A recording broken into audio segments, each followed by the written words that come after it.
Divisional জনপদ বলবো না, আমি বলবো ডিভিশনাল হেডকোয়ার্টার।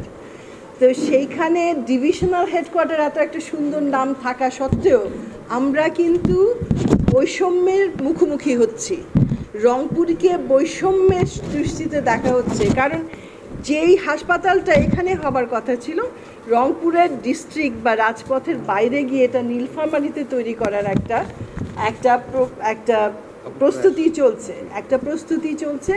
আমরা এই যে একটা সংবাদ সম্মেলন বলি বা ব্রিফিং বলি, এটার মাধ্যমে দাবি জানাতে চাই বাংলাদেশে যারা প্রশাসনে আছে এবং রাজনীতিতে যারা আছে সবার কাছে, যে রংপুরের এই প্রাধান্যটা যেন রংপুর থেকে ছিনিয়ে নেওয়া না হয়।